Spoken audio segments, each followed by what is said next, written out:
Het jy al ooit gesoek na iets sonder om te weet waarna jy regtig soek?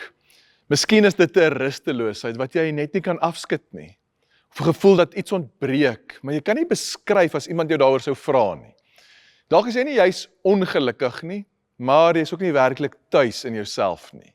Dalk is dit vertroosting waarna jy gesoek het en dan hou jy aan soek, jy hou aan hoop dat dalk die volgende ding uiteindelik die regte ding sal wees. Nou die meeste van ons dra hierdie soort soeke langer alleen as wat ons moet. Lees saam met my uit Johannes 20.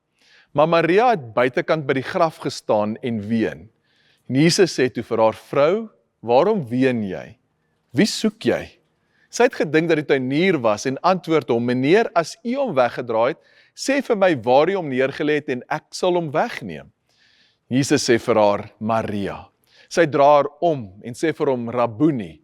Dit beteken leermeester. So op die oggend na Jesus se dood, loop Maria na die graf terwyl dit nog donker is. En sy is nie alleen nie. Petrus en Johannes is daar. Maar wat my elke keer tref, is dat almal van hulle soek.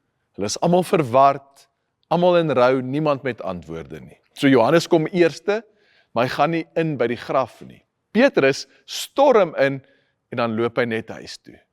Maria bly, huilend, terwyl die ander weggaan sonder oplossings. Hier is 3 soekers, en geen een van hulle voel dit minder, omdat die ander ook daar is nie.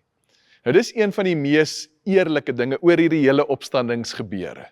Dit begin nie met triomferende gelowiges wat alles reg het nie.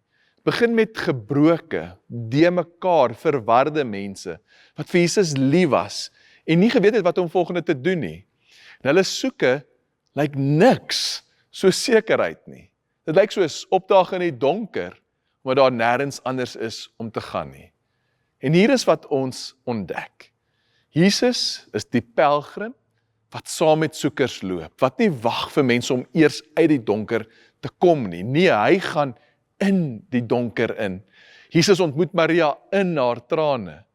Jesus ontmoet mense wat soek. En jou soeke. Hoe onseker dit ook mag wees, hoe alleen dit ook mag voel.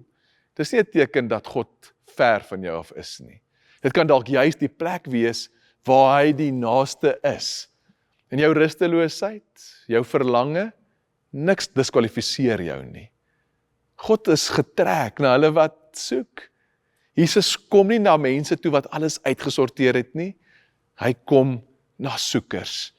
Hy het nog altyd. So as Jesus jou sou vra, waarna soek jy? Wat sou jy eerlik wees, kan antwoord? En sal jy vandag met hom daaroor praat? Kom ons bid saam.